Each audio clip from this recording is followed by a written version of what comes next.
todos, bem-vindos a mais um UGB Conectado com você. Nós teremos aulas de Química hoje e o meu nome é Gabriel. Eu sou aluno do 8º período de Ciências Biológicas do UGB. Então eu trago para vocês hoje a Química Ambiental, que é um ramo da Química, que vai tratar de compreender todos os processos químicos que vão acontecer no meio ambiente. É um assunto que vai envolver, vai trabalhar, vai abordar questões como o efeito estufa, o aquecimento global. Esses dois eles são semelhantes, porém eles não são sinônimos, eles não são a mesma coisa. E também a chuva ácida. Iniciando então a nossa aula, nós vamos falar um pouco sobre o efeito estufa. E desde já eu queria que vocês tivessem em mente que o efeito estufa ele é um fenômeno natural. Ele é bom. Percebam, o efeito estufa de forma natural, ele é bom. Tá? Ele é importante para que a vida na Terra possa existir. Ok? Ele é consistido por uma camada de gases, ele é formado por uma camada de gases que vai envolver o nosso planeta. Sendo esses gases principalmente o dióxido de carbono e também o metano. Esses dois gases eles vão promover essa camada, essa barreira em volta do nosso planeta, que vai ser responsável por reter o calor emitido pelo nosso Sol, pelo nosso grande astro, a nossa grande estrela. Esse calor emitido ele vai ser absorvido pela superfície terrestre e também pelos oceanos. E aí, depois de absorvido, essa energia solar ela vai encontrar uma certa dificuldade de dispersar-se no espaço. Ela vai ficar retida na nossa atmosfera. Ela vai ficar aprisionada aqui. E é justamente esse aprisionamento dessa energia, desse calor, que vai estabelecer a nossa temperatura. Por quê? Sem essa camada de gases que envolve o nosso planeta, a nossa atmosfera, o nosso planeta, ele estaria suscetível a ter uma temperatura negativa, de menos 18 graus Celsius. Então, isso seria muito prejudicial para existir vida na Terra. No entanto, ações antropogênicas, ações do homem, elas vêm aumentando a concentração desses gases através da queima de combustíveis fósseis, através do desmatamento, e isso vai provocar um aumento do efeito estufa. Por quê? Imaginem só, percebam só. Se essa camada ela tem uma determinada espessura que permite com que a radiação solar adentre o nosso planeta e também saia do nosso planeta, imaginem, ela já sai do nosso planeta com um pouco de dificuldade. Imagine essa camada com uma espessura maior. Seria muito mais difícil dessa energia, dessa calorimetria, ela extravasar e voltar para o espaço. Ações do homem vêm fazendo com que essa barreira, com que essa camada aumente. Se vocês perceberem, se vocês buscarem, vocês vão ver que a queima de combustíveis fósseis ela vai liberar o dióxido de carbono. E dióxido de carbono ele é um componente da barreira que vai promover o efeito estufa. E aí, agora falando um pouco sobre o aquecimento global, porque está associado com o efeito estufa, a gente pode perceber que é um fenômeno climático também, que vai promover o aumento da temperatura do planeta, e isso é bom se for de forma natural, porém, devido às ações do homem, esse efeito ele tem se intensificado, certo? E aí, isso traz algumas consequências para o nosso planeta, para a nossa biodiversidade. Tratando agora, então, um pouco das causas que vão intensificar o aquecimento global, que vão fortalecer, que vão emitir gases poluentes, gases do efeito estufa, nós temos o desmatamento. Se vocês voltarem lá na primeira aula de biologia da professora Alice, vocês vão ver que quando ela fala de fotossíntese, ela diz que os vegetais, né, as plantas, as árvores, elas vão capturar esse dióxido de carbono da atmosfera, vão converter eles, né, depois de vários processos, vão converter ele liberando o oxigênio para a atmosfera. No entanto, quando ocorre o desmatamento e também as queimadas, essas árvores, esses vegetais, eles ficam impedidos de realizar a fotossíntese. E aí eles ficam impedidos também de capturar o dióxido de carbono. Além disso, né, além das queimadas impedir essa fotossíntese, tanto ela quanto a queima de combustíveis fósseis e as atividades industriais vão estar liberando grandes quantidades de dióxido de carbono para a atmosfera, através da combustão completa. E além disso, as atividades industriais elas vão estar liberando outros gases que vão promover outros efeitos climáticos na nossa atmosfera. Temos também os processos fisiológicos de ruminantes. Existe no trato digestivo de um ruminante bactérias metanogênicas. São bactérias que degradam a matéria orgânica e vão estar liberando como produto dessa degradação o metano. E ele vai ser liberado para a atmosfera também. Além disso, qualquer processo de degradação de matéria orgânica vai liberar metano. E esses gases, metano e dióxido de carbono, como nós vimos, são os principais gases que vão fazer aquela camada em volta do nosso globo. São gases do efeito estufa. E quando você tem aquela película reforçada, você tem aquela película bem espessa em volta do nosso planeta, o calor fica mais difícil de sair do nosso planeta, ele fica aprisionado aqui. E é isso que vai promover um aquecimento global. Fechando esse assunto, então, sobre aquecimento global, vamos trazer algumas consequências que remetem ao aumento da temperatura média do planeta. E aí nós destacamos aqui o derretimento das calotas polares, bem representada por essa imagem, onde um fotógrafo ele conseguiu capturar o momento em que um urso polar ele demonstra o seu sofrimento, né, diante da destruição do seu habitat. Temos a frequência de desastres naturais, a alteração na produção de alimentos, desertificação, inundação de cidades litorâneas e extinção de espécies. Esses são os mais conhecidos, né? São mais divulgados quando se fala de aquecimento global.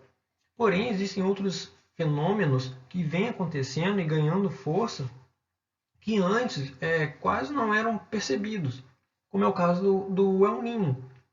O El Niño, entre outras consequências, ele vem se tornando mais frequente e ele vem proporcionando secas muito severas em algumas regiões do globo. E isso é devido ao aumento médio da temperatura do nosso planeta. Para a gente encerrar, então, o nosso assunto de química ambiental, vamos falar agora um pouco sobre chuva ácida. A chuva ácida ela é um fenômeno provocado pela emissão de gases poluentes à atmosfera. Consiste na precipitação, essa chuva, quando cai, ela tem elevada acidez, e isso é devido à concentração de dióxido de enxofre e óxido de nitrogênio, certo? A origem dela pode ser natural, como também pode ser antrópica, mas ela está fortemente relacionada ao elevado nível de industrialização, ou seja, processos antrópicos, ações antrópicas, ela é a principal geradora dessa chuva ácida. E aí nós destacamos aqui que a chuva ela já possui um certo grau de acidez. Naturalmente, a chuva ela é ácida. E essa acidez dela, em uma escala de pH, é de 5,6. E isso é considerado normal. E aí, gente, como nós vimos no slide passado, a chuva ácida ela pode ter duas origens, né? A natural e a antrópica. Os geradores naturais e também os geradores antrópicos. Como geradores naturais de chuva ácida, nós temos os vulcões, que durante seu processo de erupção, ele vai estar liberando partículas e gases poluidores diretamente na atmosfera. E também nós temos os processos biológicos que vão estar liberando esses gases. Como geradores antrópicos do processo de chuva ácida, nós temos a queima de combustíveis fósseis, que podem ser tanto aqueles industriais quanto por aqueles veículos automotores, que vão estar liberando para a atmosfera, para o ambiente, gases como dióxido de enxofre e óxido de nitrogênio.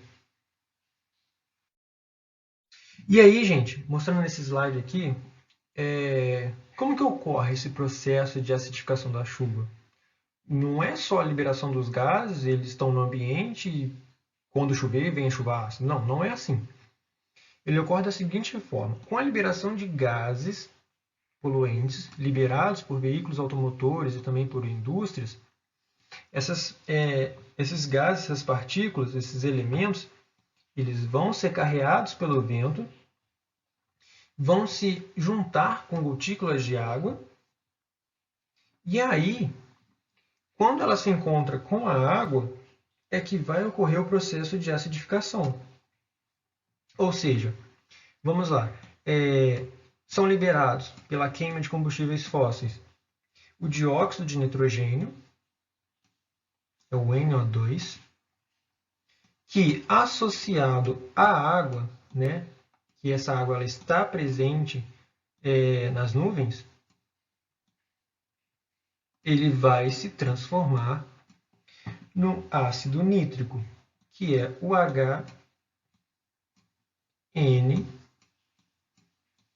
HNO3. Mas nós também temos o dióxido de enxofre, que é liberado pela combustão, que é o SO2. Associado à água, né, mais a água, ele vai reagir com a água, ele vai formar o ácido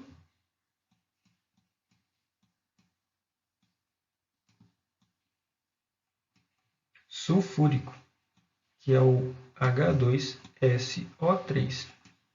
E nós temos também um terceiro elemento, um terceiro gás, né, que é liberado, que é o trióxido de enxofre, que é o SO3, que ao reagir com água, esse negócio está ficando lindo, ele vai formar o ácido sulfúrico, que é o H2SO4. E aí, deixa eu fazer de amarelo. Esses elementos vão se precipitar, vão cair, né, na forma de chuva. Esses três ácidos. Temos consequências e as consequências são bem danosas. Então, para a gente terminar a aula de hoje, vamos falar um pouco das consequências, né, da chuva ácida. A chuva ácida que teve seu início lá na Revolução Industrial, né, devido à Revolução Industrial, o aumento daquelas indústrias e a emissão deliberada de gases poluentes diretamente para a atmosfera, aquilo tudo favoreceu para que ocorresse esse processo de acidificação da água. E aí, como naquela época não se tinha essa consciência ambiental e hoje nós temos, nós sabemos essas consequências, que são a acidificação do solo, a contaminação de cursos d'água com perda de biodiversidade. A ictiofauna ela é muito sensível à alteração brusca de pH. O excesso de acidez para os vegetais vai causar o rompimento da superfície foliar. Essas folhas caem e essas plantas elas ficam enfraquecidas porque elas não conseguem fazer fotossíntese, não conseguem produzir o seu próprio alimento e elas acabam ficando debilitadas, elas acabam sendo suscetíveis a certas pragas. Problemas à saúde dos seres humanos. Estudos indicam que o acúmulo de dióxido de carbono no organismo ele pode causar problemas respiratórios. Temos também, por último aqui, os estragos nas cidades. Há a corrosão, né, status de estruturas da sociedade, né, de obras civis. A chuva ácida, ela é um problema causado pelo homem, não inteiramente pelo homem, né, porque como nós vimos, ela tem o seu fator natural, mas também tem o seu fator antrópico, que é muito mais agravado, né, devido às indústrias e à queima de combustíveis fósseis. Então, para a gente reforçar um pouco do que a gente viu na aula, vamos realizar então alguns exercícios. Vamos então para a primeira questão, que é do Enem de 2011. Ela diz o seguinte: em 1872, Robert Angus Smith criou o termo chuva ácida, descrevendo precipitações ácidas em Manchester após a Revolução Industrial. Trata-se do acúmulo demasiado de dióxido de carbono e enxofre na atmosfera, que ao reagirem com compostos dessas camadas, formam gotículas de chuva ácida e partículas de aerossóis. A chuva ácida não necessariamente ocorre no local poluidor, pois tais poluentes, ao serem lançados na atmosfera, são levados pelos ventos, podendo provocar a reação em regiões distantes. A água, de forma pura, apresenta pH 7 e, ao contatar agentes poluidores, reage modificando seu pH para 5,6 e até menos que isso, o que provoca reações, deixando consequências. Gente, só abrindo um parênteses aqui, ele diz que a água de uma forma pura, ela apresenta um pH 7. Ok, isso está correto. E aí, quando ele diz que ao contatar agentes poluidores, ela vai reagir modificando o seu pH, né? Esse pH vai ser reduzido para 5,6. Como nós falamos na aula, né, a chuva ela é levemente ácida, né, o pH dela é de 5,6, isso é considerado normal, porque na atmosfera nós temos a presença do dióxido de carbono. E aí, quando esse dióxido de carbono ele reage com a água, ele vai gerar como produto o ácido carbônico, né? Que é o H2CO3. E isso vai fazer com que a água fique levemente ácida, com que a chuva seja levemente ácida. O ácido carbônico, ele é um ácido e, apesar dele ser um ácido, ele é um ácido considerado fraco. Ok? Então, voltando aqui para a questão, o texto aponta para um fenômeno atmosférico causador de graves problemas ao meio ambiente, que é a chuva ácida. Ela vai possuir uma pluviosidade com pH baixo. Esse fenômeno tem como consequência: alternativa A, a corrosão de metais, pinturas, monumentos históricos, destruição da cobertura vegetal e acidificação dos lagos. Olha, de cara, essa questão parece ser a correta. Vamos só dar uma pequena analisada nas outras questões. Alternativa B, a diminuição do aquecimento global. Peraí, o fenômeno de chuva ácida tem como consequência a diminuição do aquecimento global? Não. A gente sabe que a diminuição do aquecimento global ele só vai acontecer quando houver a retirada de dióxido de carbono e de metano da atmosfera. Fora isso, não tem como diminuir o aquecimento global. Alternativa C, a destruição da fauna, da flora, a redução de recursos hídricos com assoreamento dos rios. Gente, a chuva ácida ela pode sim destruir a fauna e a flora, porém, reduzir os recursos hídricos com assoreamento não é uma situação que poderia ser causada por uma chuva ácida, apesar de ser uma chuva, né? Mas não é o foco da questão. Então, a alternativa C também não é. As enchentes que atrapalham a vida do cidadão urbano, corroendo em curto prazo os automóveis e fios de cobre de rede elétrica. Como nós dissemos, não é o foco da questão, né? Ele está falando da chuva ácida, ele quer saber dessa acidificação da chuva. Não se a chuva ela vai causar enchente ou se ela vai assorear um rio. Então essa questão também está errada, não é o foco da questão. A degradação da terra nas regiões semiáridas localizadas, não.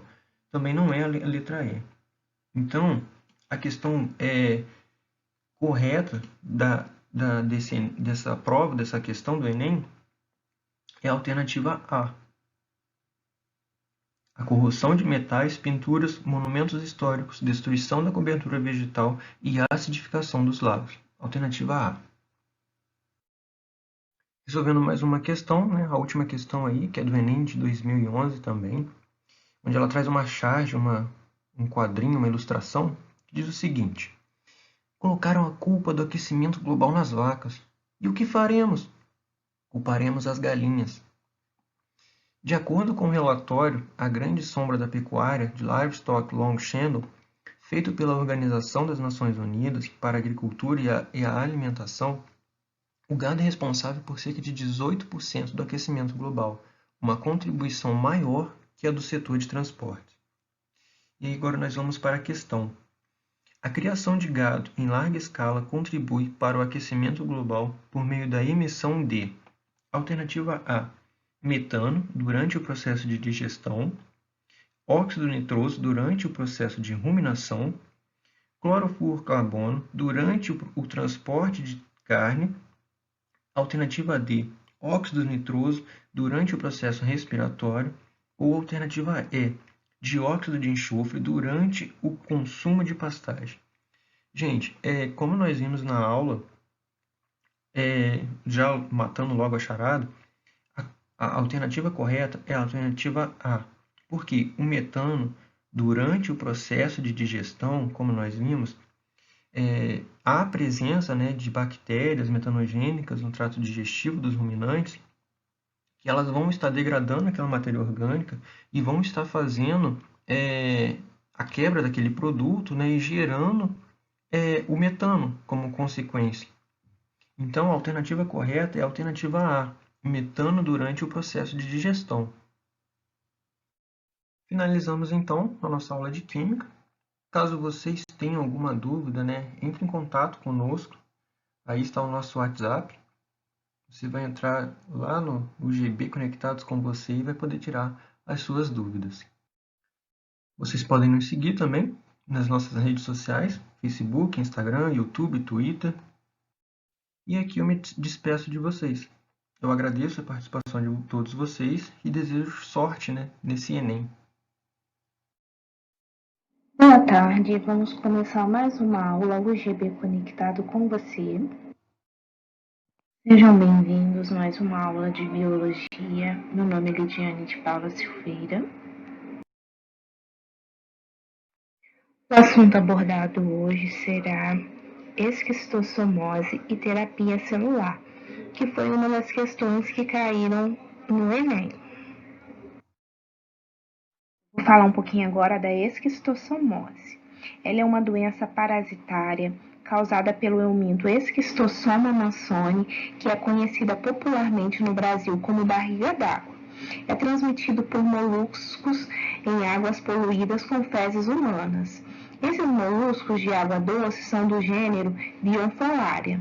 Então, a transmissão do esquistossoma mansoni depende da presença do portador humano, eliminando ovos do parasita nas fezes, da existência do hospedeiro intermediário, que é o caramujo, e, finalmente, do contato do homem com a água contendo cercárias de esquistossoma mansoni.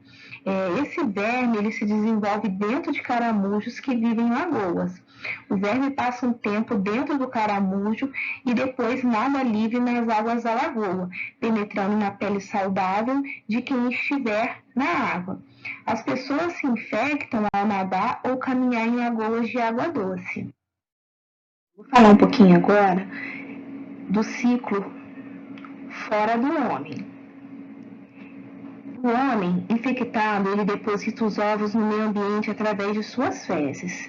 Essas fezes, elas infectam o ambiente chegando até lagoas de água doce. Os ovos eclodem e o parasita sai deles em forma de miracídio. O miracídio nada livremente em água fresca, procurando o caramujo e tem de 1 a 3 semanas para encontrá-lo. Uma vez dentro dos caramujos, o miracídio se modifica e se transforma em cercária. Esse ciclo dentro dos caramujos dura de 4 a 6 semanas. Na forma de cercária, o parasita, medindo cerca de 1 milímetro, sai do caramujo e fica nadando em água por 72 horas. Nesse tempo, ele ataca a pele de qualquer ser humano que estiver ao seu alcance na água. As cercárias penetram na pele intacta do ser humano e não precisa ter nenhum machucado para se infectar. Quando se fala em doença parasitária, nós podemos analisar alguns itens. Quem é o causador da doença, o vetor, o hospedeiro intermediário e o hospedeiro definitivo. Na doença esquistossomose, o causador dessa doença é o Schistosoma mansoni. O vetor, o que é o vetor? É como essa doença é transmitida. E a principal forma de ser infectado pelos vermes causadores da esquistossomose é entrando em contato com água doce, com caramujos infectados. Quando uma pessoa entra em contato com essa água contaminada, as larvas penetram na pele e ela adquire a infecção. Quem é o hospedeiro intermediário? O hospedeiro intermediário é o caramujo do gênero Biophallaria. E o hospedeiro definitivo é o homem.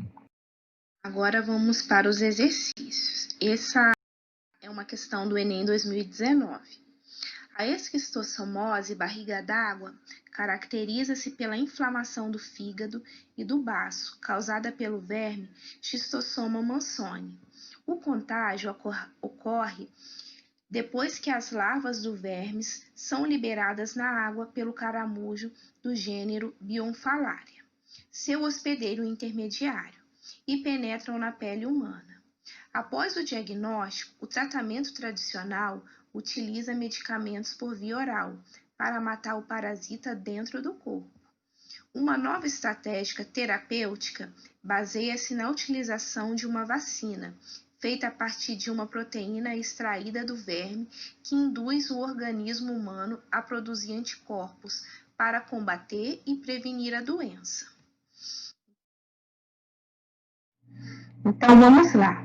Uma vantagem da vacina em relação ao tratamento tradicional é que ela poderá, letra A, impedir a penetração do parasita pela pele, B, eliminar o caramujo para que não haja contágio, C, impedir o acesso do esquistossomo especificamente para o fígado, D, eliminar o esquistossomo antes que ocorra o contágio com o organismo, e D, eliminar o esquistossomo dentro do organismo antes da manifestação de sintomas. Na questão, nós podemos observar que o enunciado já diz, que há uma nova estratégia terapêutica baseada-se na utilização de uma vacina, feita a partir de uma proteína extraída do verme, que induz o organismo humano a produzir anticorpos para combater e prevenir a doença. Então, a vacina, o que ela faz? Elas são substâncias constituídas por agentes patogênicos, vírus ou bactérias, vivos ou mortos, ou seus derivados. Elas estimulam o sistema imune a produzir anticorpos, proteínas que atuam na defesa do organismo, os quais atuam contra os agentes patogênicos causadores de infecção. Então, a resposta correta é eliminar o esquistossomo dentro do organismo, antes da manifestação dos sintomas. Por quê? Porque a vacina é um método de imunização ativa e ela permite a memória imunológica, no caso, a partir do reconhecimento das proteínas do verme utilizada para a produção da vacina. Então, a resposta correta é a letra E, eliminar o esquistossomo dentro do organismo antes da manifestação dos sintomas. Agora vamos falar um pouquinho sobre a terapia celular. Mas primeiro vamos falar um pouquinho o que são células, As células são unidades básicas, estruturais de todos os seres vivos. E a terapia celular é o tratamento que envolve o uso de células que vão atuar diretamente no local onde há uma doença ou dificuldade do organismo em se readaptar. A função da terapia celular é bem simples, né? É restaurar a função de um organismo ou tecido. Enem 2017. A terapia celular tem sido amplamente divulgada como revolucionária, por permitir a regeneração de tecidos a partir de células novas. Entretanto, a técnica de se introduzirem novas células em um tecido para o tratamento de enfermidades em indivíduos já era aplicada rotineiramente em hospitais. A que técnica se refere seu texto? Letra A, vacina. Letra B, biópsia. Letra C, hemodiálise. Letra D, quimioterapia. E letra E, transfusão de sangue. No próprio texto, nós podemos já ver, a terapia celular tem sido amplamente divulgada como revolucionária, por permitir a regeneração de tecidos a partir de células novas. Então, vamos lá. Vamos por eliminação. Letra A, vacina. A vacina é um composto químico, né, que é introduzido no organismo para gerar imunidade. Então, a vacina não é a resposta correta. Biópsia. A biópsia ela nada mais é do que a retirada total ou parcial de um tecido, né, para análise, né, é um procedimento de diagnóstico. Então, é a letra B também é incorreta. A letra C, hemodiálise. A hemodiálise é um tratamento utilizado para eliminar líquidos e substâncias nocivas do sangue. E ela é realizada com auxílio de uma máquina, né, que filtra e depura substâncias indesejáveis. Então, também a letra C, hemodiálise, é incorreto. A quimioterapia, ela é um tratamento para pessoas diagnosticada com câncer e ela consiste na aplicação de um quimioterápico, né? Esse quimioterápico ele tem diversas finalidades. Então a letra D também não é correta. E a letra E, transfusão de sangue. A transfusão de sangue é a opção correta. Porque a transfusão sanguínea, elas configuram um transplante de células, uma vez que o sangue é um tecido e o indivíduo receptor, ele receberá células, elementos figurados como hemácia e leucócito. Então, a resposta correta é a letra E, transfusão de sangue.